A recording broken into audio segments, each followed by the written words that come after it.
Hi, I'm Belinda Luscombe. I'm an editor-at-large at Time magazine. Today we're doing 10 questions with Dr. Peter Goodwin. Dr. Goodwin, thank you for having us. Oh, it's a pleasure. Delighted meeting you.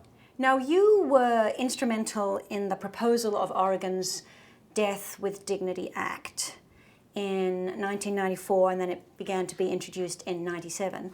Why did that issue speak to you particularly? In 1972, I helped a man die.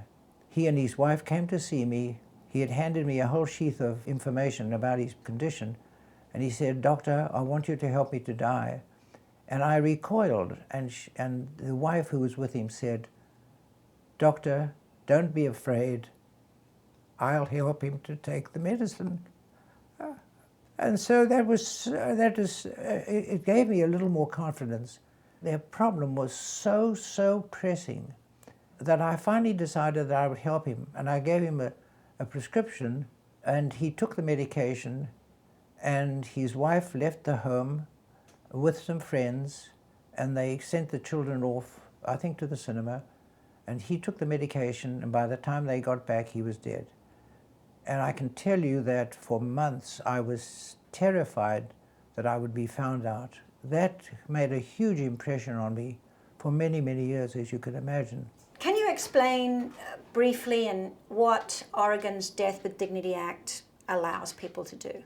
It allows a terminally ill patient with a 6-month or less prognosis to receive a second opinion from a second physician.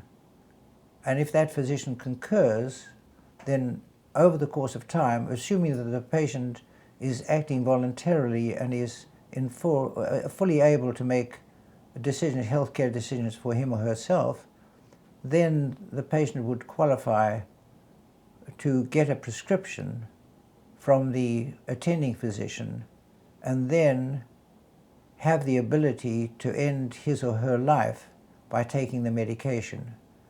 Can I ask, how many prescriptions have you written to help people in their lives? Oh my goodness gracious. I would say just 3. Maybe I can only think of 3. Why do you think other states have been slow? The legislation has been in Oregon for 14 years and in Washington now for 2. Yeah. Why has it not got any further? Number one is there tremendous opposition, mostly from the religious community, and for reasons that I understand and that I accept and acknowledge. But there are other reasons. I think that there is a built-in antagonism to change among the medical profession.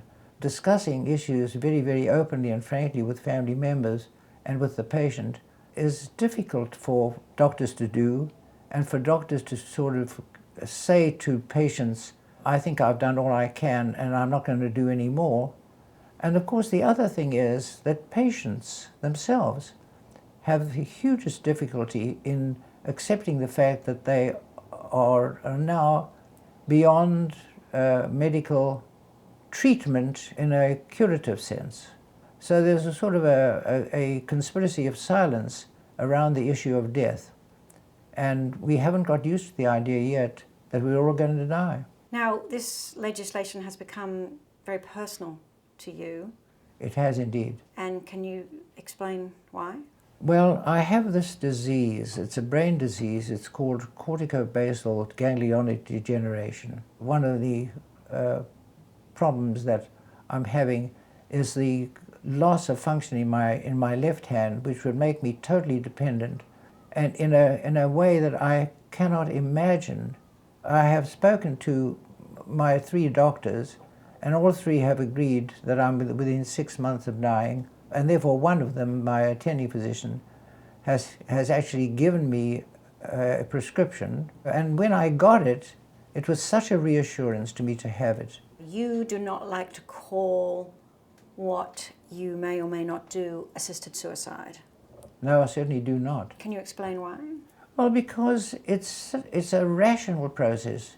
It's a process that is done in the presence of everybody. So in other words, the reason that I will use the prescription is because I will then be able to use it with all my children, all my 4 children, and my 4 in-law children with me.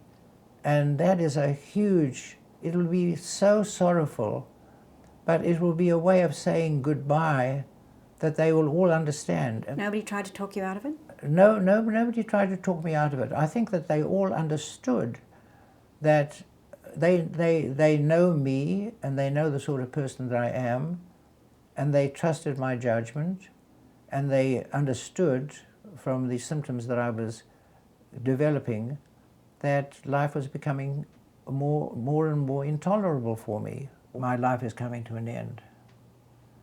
Regretfully, I mean, we do a lot of crying, I can assure you. But they have accepted the inevitability of it. Dr. Goodwin, it's such a pleasure to talk to you, and as the bard said, may angels sing you to your rest. Oh, I hope